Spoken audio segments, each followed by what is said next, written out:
everyone, welcome to Education Shelf Live. I am Dr. Riddhi Agarwal and I am here with the next and the last part of metallurgy. तो आज के part में हम refining के सारे methods देखेंगे और एल्यूमिनियम, कॉपर, जिंक और आयरन के जो यूजेस हैं उनके बारे में भी बात करेंगे। सो गाइस, अपने चैनल पे ज्वाइन बटन आ गया है तो उसके क्या क्या एडवांटेजेस हैं उनको लेके मैंने एक वीडियो बनाया है जिसका लिंक जो है मैं आप लोगों को यहाँ पे दे रही हूँ, तो उस वीडियो को जाके ज़रूर देखना।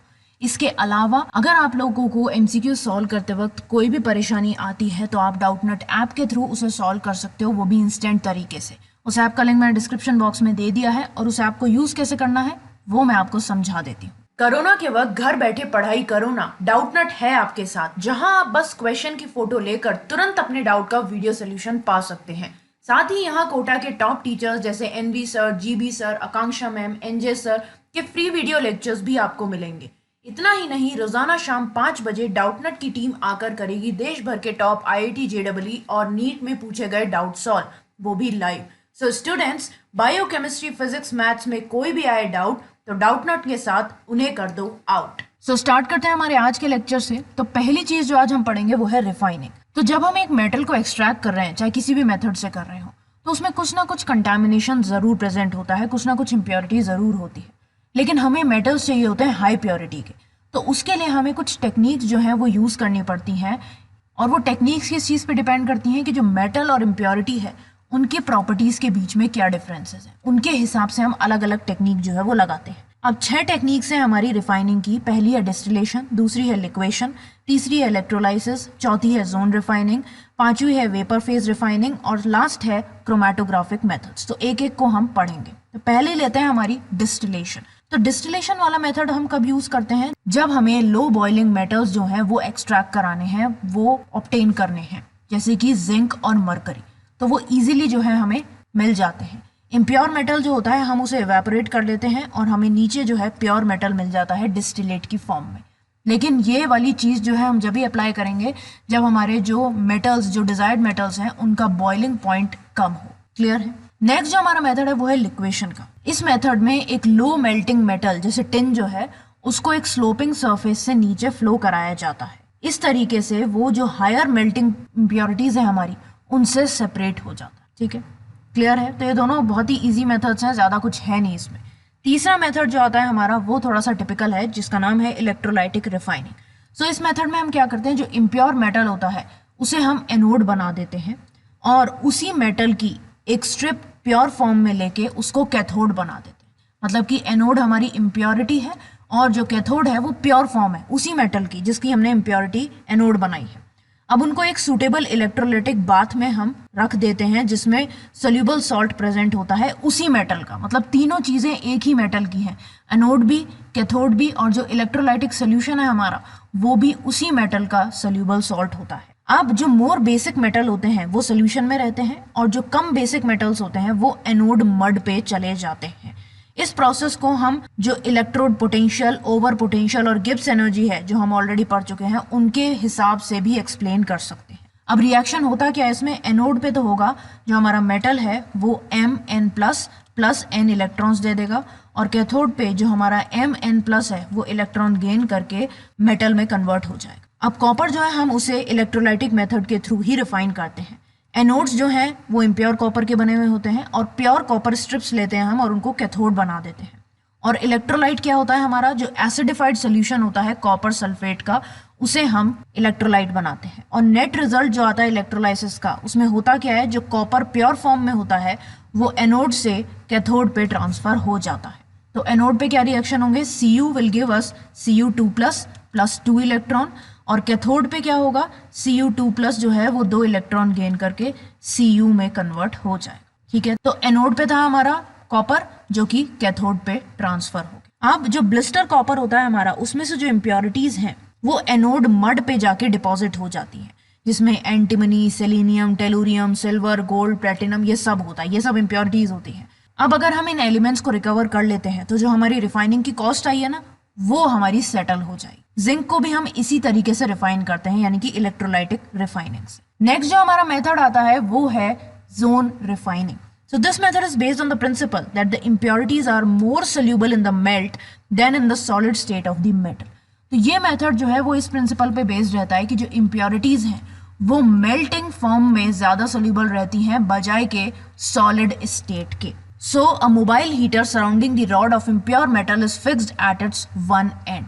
अब हम इम्प्योर मेटल की एक रॉड लेते हैं और उसके आसपास हम मोबाइल हीटर को फिक्स कर देते हैं, उसके एक एंड पे फिक्स करते हैं। तो जो मोल्टन जोन होता है वो हीटर के साथ साथ मूव करता है, जैसे जैसे वो आगे जाता जाएगा हमारा हीटर, वैसे वैसे जो मोल्टन जोन है हमारा वो भी आगे जाता जाएगा। ये वो रॉड है हमारी पूरी और ये मोल्टन जोन है हमारा।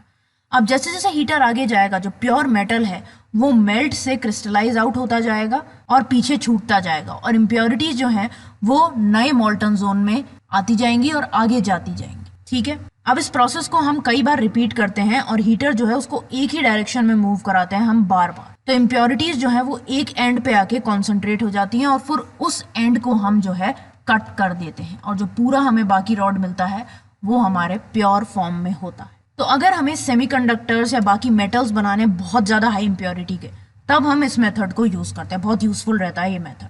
जैसे कि हमें जर्मेनियम चाहिए या फिर सिलिकॉन चाहिए या बोरॉन चाहिए, गैलियम चाहिए, इंडियम चाहिए, तो इन सारे एलिमेंट्स के लिए हम जोन रिफाइनिंग वाला प्रोसीजर जो है यूज़ करते हैं। क्लियर हो गया। अब आता है हमारा नेक्स्ट मेथड जो कि है वेपर फेज रिफाइनिंग।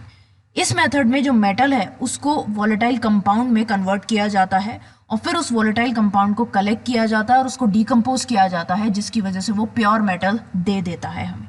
अब जो दो रिक्वायरमेंट्स हैं इस रिफाइनिंग प्रोसेस के लिए वो क्या है? पहला, जो हमारा मेटल है वो एक अवेलेबल रिएजेंट के साथ मिलके एक वोलेटाइल कंपाउंड बनाए, और दूसरा कि वो जो वोलेटाइल कंपाउंड है वो इजीली डिकम्पोज हो जाए, जिससे रिकवरी जो है वो आसान रहे। तो ये दोनों रिक्वायरमेंट्स में से अगर एक रिक्वायरमेंट भी पूरी नहीं होती है तो ये वाली रिफाइनिंग करना बेकार है। अब इसके दो एग्जांपल्स ले लेते हैं हम। पहला है मॉन्ड प्रोसेस, MOND। ये प्रोसेस यूज करते हैं हम निकल को रिफाइन करने के लिए। इस प्रोसेस में निकल को हम कार्बन मोनोऑक्साइड की स्ट्रीम में हीट कराते हैं, जिससे एक वोलेटाइल कॉम्प्लेक्स बन जाता है जिसको हम बोलते हैं निकल टेट्रा कार्बोनिल। उसके बाद इस कॉम्प्लेक्स को हम डिकम्पोज करते हैं हाई टेम्परेचर पे और हमें प्योर मेटल मिल जाता है। कैसे होते हैं रिएक्शन? निकल को हम 4CO में हीट कराएंगे, लगभग 330 से 350 केल्विन पे हीट कराते हैं, तो हमारा बन जाता है NiCO4। और फिर इसको हम डिकम्पोज कराते हैं 450 से 470 केल्विन पे और हमें मिल जाता है Na+4CO। ये एक मेथड हो गया जो कि है मॉन्ड प्रोसेस।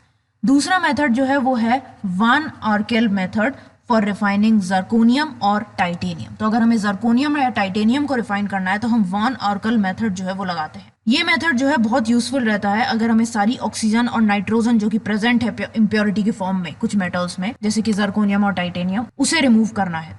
तो क्रूड मेटल जो है उसे हम एक इवैक्यूएटेड वेसल में हीट कराते हैं आयोडीन के साथ।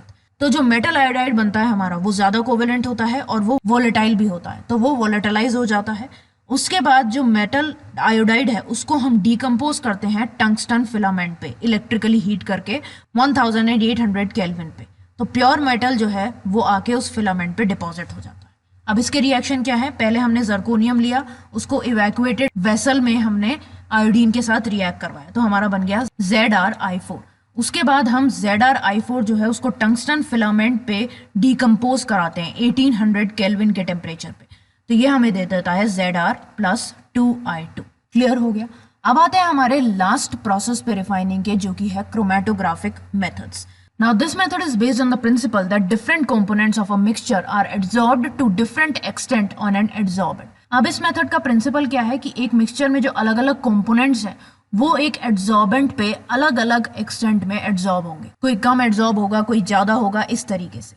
तो जो मिक्सचर है उसको हम एक स्टेशनरी फेज पे रखते हैं और वो स्टेशनरी फेज सॉलिड भी हो सकती है और लिक्विड भी हो सकती है। Then a pure solvent, a mixture of solvent or a gas is allowed to move slowly over the stationary phase। उसके बाद एक प्योर सॉल्वेंट या मिक्सचर हो सॉल्वेंट का या गैस, उसको हम धीरे धीरे स्टेशनरी फेज में मूव कराते हैं।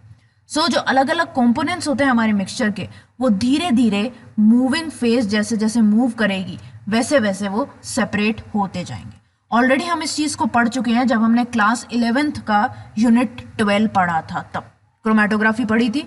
उस चैप्टर का लिंक जो है वो मैं आप लोगों को यहाँ पे दे रही हूँ, तो उस लेक्चर को एक बार देख लेना। अब हमारी अलग अलग क्रोमेटोग्राफिक टेक्निक्स होती हैं, जैसे पेपर क्रोमेटोग्राफी हो गई, कॉलम क्रोमेटोग्राफी हो गई, गैस क्रोमेटोग्राफी हो गई। अब इनमें से जो कॉलम क्रोमेटोग्राफी होती है वो काफी यूजफुल रहती है जब हमें एलिमेंट्स को प्योरीफाई कराना होता है, और कैसे एलिमेंट्स को जो कि बहुत कम क्वांटिटीज में अवेलेबल हैं और जो इम्प्योरिटीज हैं वो केमिकल प्रॉपर्टीज में एलिमेंट से ज़्यादा डिफर नहीं करती हैं, तो उस केस में हम कॉलम क्रोमेटोग्राफी यूज़ करते हैं। इस तरीके से होता है।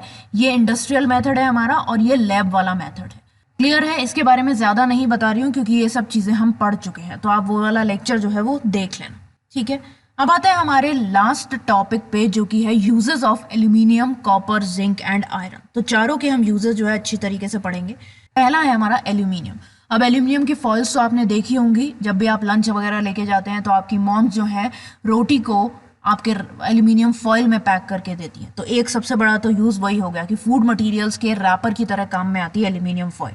अब जो फाइन डस्ट होती है मेटल की, उसको हम पेंट्स और लैकर्स में काम में लेते हैं। अब लैकर्स क्या होते हैं? लैकर्स एक तरह का पेंट ही होता है, ट्रांसपेरेंट पेंट होता है जिसे हम वुड वगैरह पे लगाते हैं, जिससे हमें उसमें शाइन मिलती है। ठीक है, अब एल्यूमिनियम जो है वो बहुत ज़्यादा रिएक्टिव होता है, इसीलिए हम क्रोमियम और मैंगनीज को जब उनकी ऑक्साइड से एक्सट्रैक्ट कराते हैं तो हम एल्यूमिनियम का यूज़ करते हैं। इसके अलावा जो वायर्स होते हैं एल्यूमिनियम के, उन्हें हम इलेक्ट्रिसिटी कंडक्टर्स की तरह भी काम में ले सकते हैं। और जिन अलॉयज़ में एल्यूमिनियम होती है वो काफ़ी लाइट होती है, बहुत हल्की होती है, इसीलिए वो काफ़ी यूज़ में आती है। क्लियर है? नेक्स्ट जो हमारा है एलिमेंट वो है कॉपर। अब कॉपर का जो सबसे मेजर काम है वो क्या है? इलेक्ट्रिकल इंडस्ट्रीज में जो हम वायर बनाते हैं वो कॉपर के होते हैं। दूसरी तरफ वाटर और स्टीम पाइप्स बनाने के काम में भी आता है। अब कुछ अलॉयज में भी इसका काम आता है जो कि मेटल से ज़्यादा टफ बनती हैं, जैसे ब्रास हो गया। तो ब्रास किसके साथ बनाते हैं हम? जब कॉपर को हम जिंक के साथ मिक्स करते हैं। ब्रॉन्ज जब हम कॉपर को टिन के साथ मिक्स करते हैं। और कॉइनेज अलॉय जो होता है उसमें हम कॉपर को निकल के साथ मिक्स करते हैं। तो ये तीनों अलॉयज जो हैं वो कॉपर से भी ज़्यादा टफ होती हैं। ठीक है, देन नेक्स्ट जो एलिमेंट है हमारा वो है जिंक। जिंक को हम आयरन को गैल्वनाइज करने के काम में लेते हैं। इसको हम बैटरीज में भी बहुत ज़्यादा काम में लेते हैं। ये बहुत सारी अलॉयज का भी कॉन्स्टिट्यूएंट है, जैसे कि ब्रास अभी अभी हमने देखा तो उसमें कॉपर 60% होता है और जिंक 40% होता है। ऐसी जो जर्मन सिल्वर है उसमें भी कॉपर और जिंक प्रेजेंट होते हैं, लेकिन उनमें उसके साथ साथ निकल भी प्रेजेंट होता है। इसीलिए ब्रास और जर्मन सिल्वर में सिर्फ एक ही डिफरेंस है कि ब्रास में निकल प्रेजेंट नहीं है, जबकि जर्मन सिल्वर में निकल प्रेजेंट होता है और सबसे ज़्यादा अमाउंट में होता है 40 से 50%, क्योंकि कॉपर और जिंक जो है वो ऑलमोस्ट सेम अमाउंट में रहते हैं, जर्मन सिल्वर में 25 से 30% तक।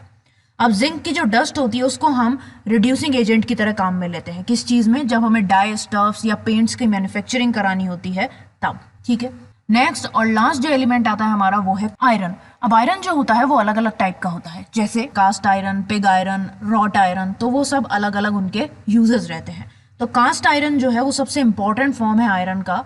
इसको हम stoves, railway sleepers, gutter pipes, toys, इन सब की कास्टिंग में काम में लेते हैं। इसको हम रॉट आयरन और स्टील की मैन्युफैक्चरिंग में भी काम में लेते हैं, कास्ट आयरन को। और जो रॉट आयरन है हमारा, उसको हम एंकर्स या हमें तार बनाने हैं या बोल्ट्स बनाने हैं, चेन्स बनानी है, एग्रीकल्चरल इम्प्लीमेंट्स बनाने हैं, इक्विपमेंट्स बनाने हैं, उसके काम में हम रॉट आयरन को लेते हैं। इसके अलावा स्टील जो है उसके भी बहुत सारे यूजेस हैं, जैसे जो अलॉय स्टील होती है वो कैसे मिलती है हमें? जब हम बाकी मेटल्स को उसमें ऐड करते हैं तब। निकल स्टील जो है उसको हम केबल्स बनाने के काम में लेते हैं, ऑटोमोबाइल्स और एरोप्लेन के जो पार्ट्स हैं उनको बनाने के काम में लेते हैं, पेंडुलम बनाने के काम में लेते हैं, और जो हमारे मेजरिंग टेप्स होते हैं उसको बनाने के लिए भी हम निकल स्टील का यूज करते हैं। देन क्रोम स्टील जो है उसको हम टूल्स की कटिंग के लिए काम में लेते हैं या फिर क्रशिंग मशीन्स में काम में लेते हैं।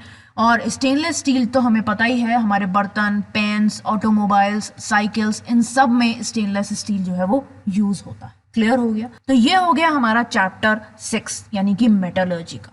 अब जैसा कि मैंने पोलिंग करवाई थी कम्युनिटी टैब में, तो अगली यूनिट जो हम चालू करने वाले हैं वो है बायोमोलिक्यूल्स। सो कल से हम उस यूनिट को चालू कर देंगे।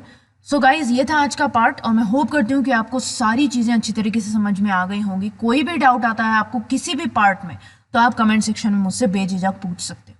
ओके, सो लाइक का बटन दबा देना, शेयर करना अपने फ्रेंड्स के साथ, चैनल को सब्सक्राइब कर देना और सब्सक्राइब करने के बाद जो बेल आइकन है उसे दबा देना, जिससे आप लोगों को नोटिफिकेशन मिल जाएगा जैसे वीडियो प्रीमियर होने वाला होगा। आप लोग Twitter, Facebook, Instagram, Gradeup, WhatsApp, इन सब जगह भी मुझे ज्वाइन कर सकते हो। इन सब के लिंक मैंने डिस्क्रिप्शन बॉक्स में दे दिए हैं और 11th और 12th केमिस्ट्री की प्लेलिस्ट का लिंक भी आपको डिस्क्रिप्शन बॉक्स में मिल जाएगा। ओके, सो आज के लिए बस इतना ही। That's all for today guys. Thanks for watching. Bye bye.